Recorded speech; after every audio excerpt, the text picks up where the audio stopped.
Class 10th के लिए पिछले नॉन एकेडमिक क्लास में मैथ में कोऑर्डिनेट ज्योमेट्री का फर्स्ट पार्ट बताया गया। फर्स्ट पार्ट में हमने जो जानकारी दी थी वह कंजुगेट जानकारी थी 9th और 10th दोनों के लिए। इस प्रकार 10th क्लास के स्टूडेंट्स के लिए पहला चैप्टर जो कोऑर्डिनेट ज्योमेट्री का है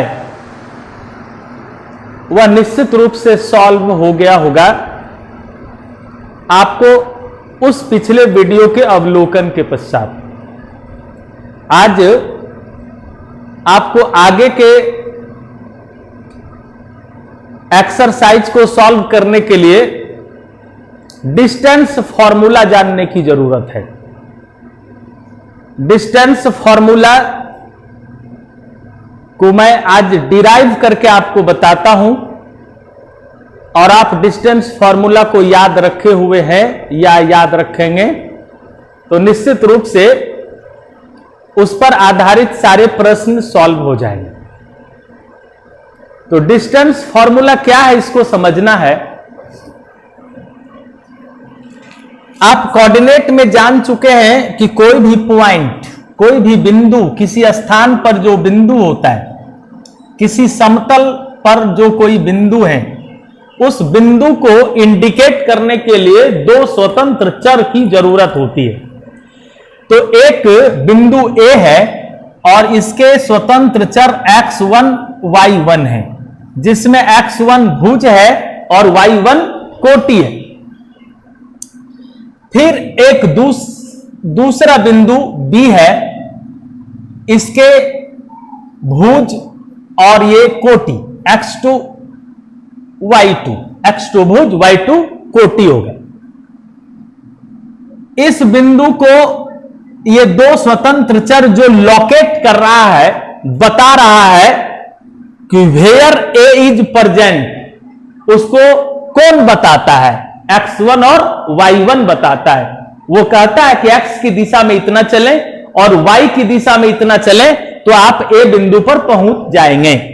उसी तरह B बिंदु को समतल पर लोकेट कर रहा है x2 और y2, वो बताता है कि x अक्ष की दिशा में आपको कितना चलना है और y अक्ष की दिशा में कितना चलना है, तब आप बिंदु B पर पहुंच पाएंगे। अब इन दोनों बिंदुओं को मिलाने से ये जो दूरी बनी है, डिस्टेंस जो हुआ है A से B तक की जो दूरी है, इस दूरी को दूरी सूत्र ज्ञात करती है।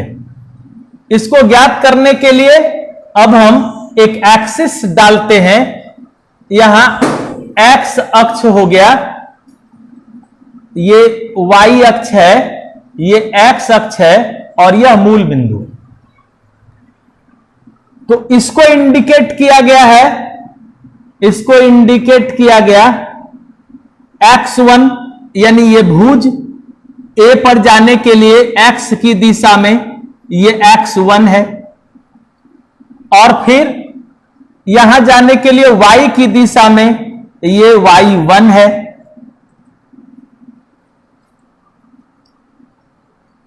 फिर यहां से इसको मिलाते हैं, ये लंब डाला गया, लंब डाला गया, A से लंब डाला M पर, B से लंब डाला N पर।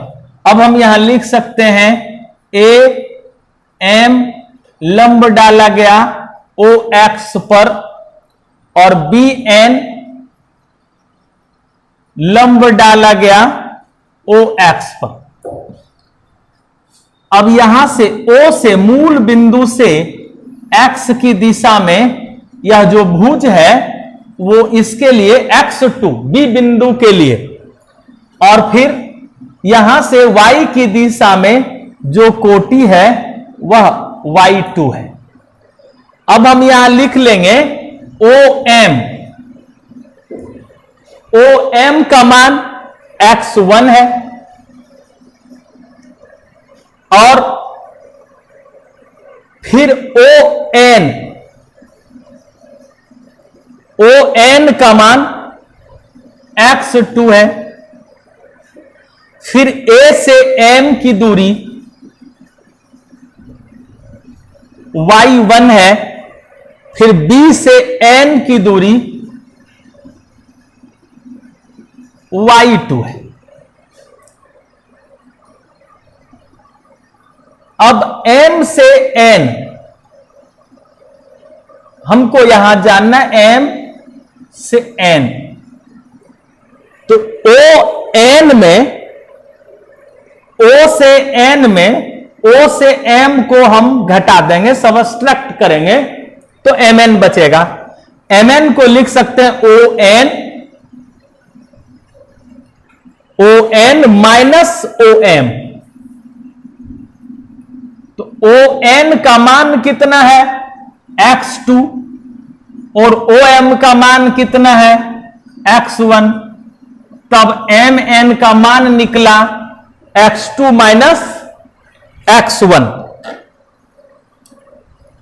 ये मान निकल गया है MN का। अब इसमें हम यहां से एक लंब यहां डालते हैं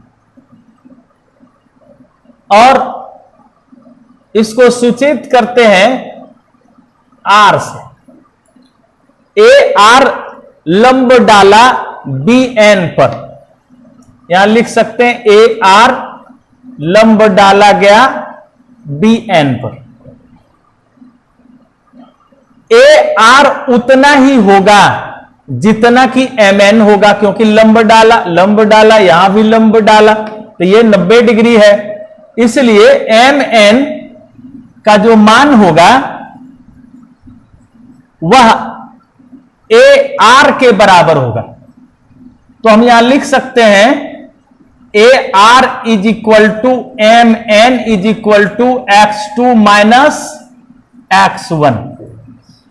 AR का मान निकला, AR का मान हमने निकाला। अब BR हमको निकालना है, तो जरा यहां से लिखते हैं AM, A से M y1 है जो लिखा हुआ है, फिर BN y2 है वह भी लिखा हुआ है। तब हमको क्या चाहिए, BR चाहिए। BR is equal to BN minus RN, BN minus NR। BN NR जितना है उतना AM होगा, क्योंकि ये आयत है। 90 डिग्री 90 डिग्री 90 डिग्री हो गया, तो ये तो 90 डिग्री होना ही है, जिसके आधार पर ये आमने सामने सब भुजा बराबर है, प्रत्येक को 90 डिग्री हो चुका है। तो NR के जगह पर हम AM पुट कर सकते हैं। अब BN का मान y2 और AM का मान, A से M का मान y1, ये BR निकल गया। अब जो हमें ज्ञात करना है वो है A से B का मान। तो समकोण त्रिभुज में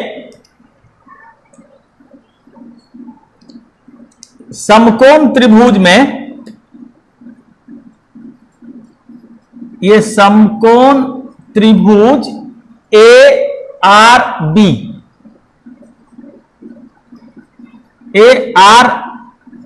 में AB स्क्वायर कर्ण स्क्वायर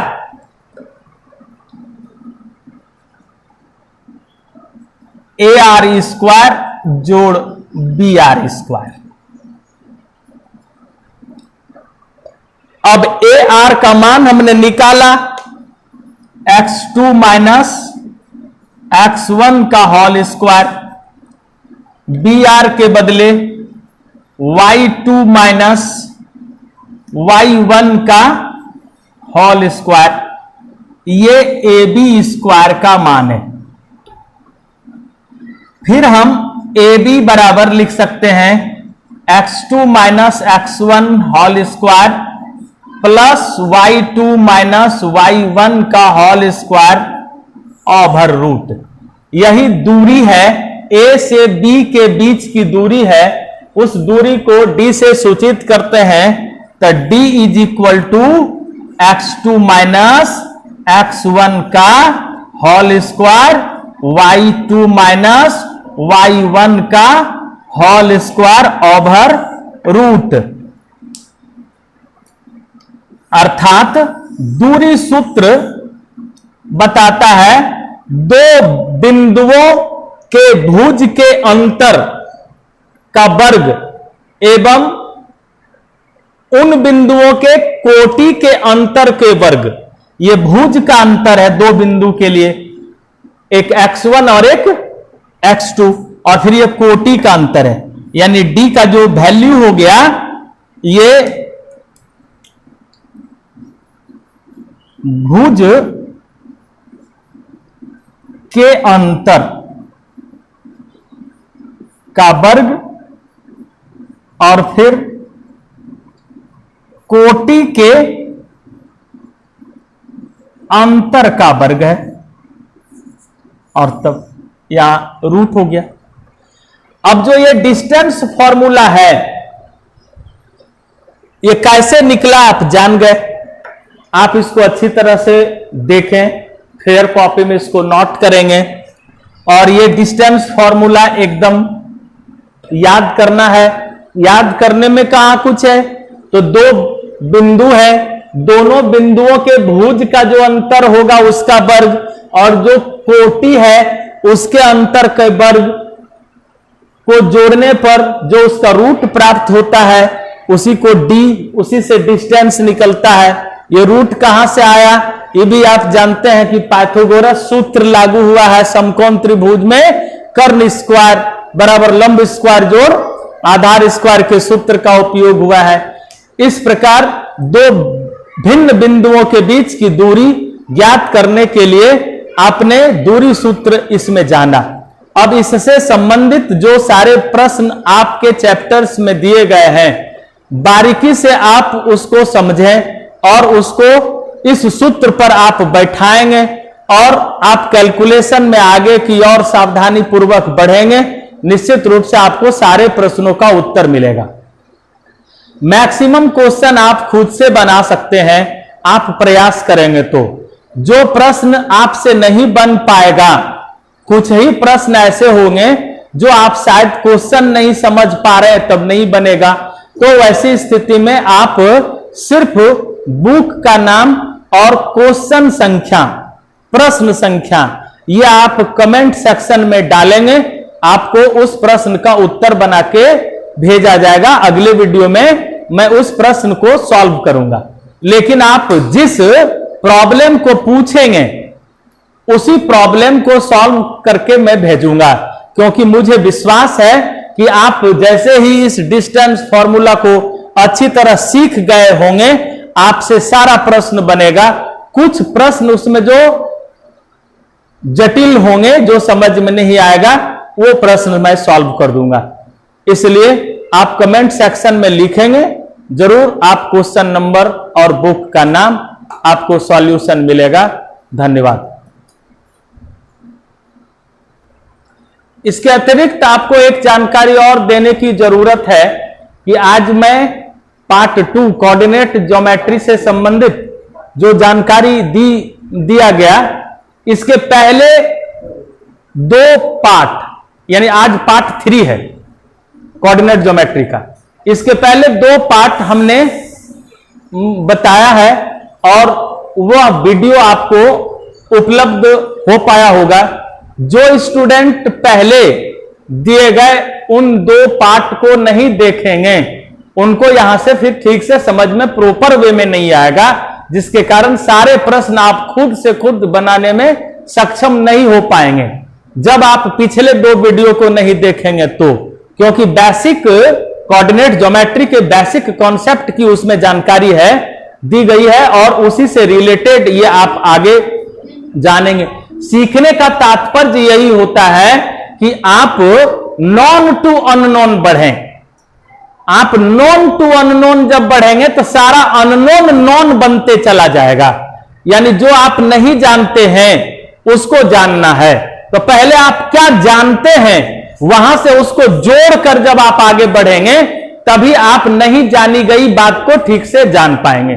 इसलिए पिछले वीडियो जो कोऑर्डिनेट ज्योमेट्री का दिया गया है 2 पार्ट, उससे संबंधित लिंक डिस्क्रिप्शन बॉक्स में आपको उपलब्ध कराया जा रहा है। आज के इस वीडियो के डिस्क्रिप्शन बॉक्स में आपको पिछले 2 वीडियो से संबंधित लिंक उपलब्ध कराए जा रहे हैं। उस लिंक की मदद से आप पिछले 2 वीडियो निश्चित रूप से देखेंगे और तब आप इसको देखेंगे। जो पिछले 2 वीडियो नहीं देखे उनके लिए, और जो पिछले 2 वीडियो देख चुके हैं वो यहां से आगे निश्चित रूप से बढ़ सकते हैं। इसलिए कोऑर्डिनेट ज्योमेट्री की यदि अच्छी जानकारी, कॉन्सेप्चुअल जानकारी जब तक मैथ का आपको नहीं मिलेगा, आप इसी तरह लोग बनाएंगे और आपको उस प्रश्न को उतारना होगा, उसको याद करना होगा। याद करके मैथमेटिक्स को सीखा नहीं जा सकता।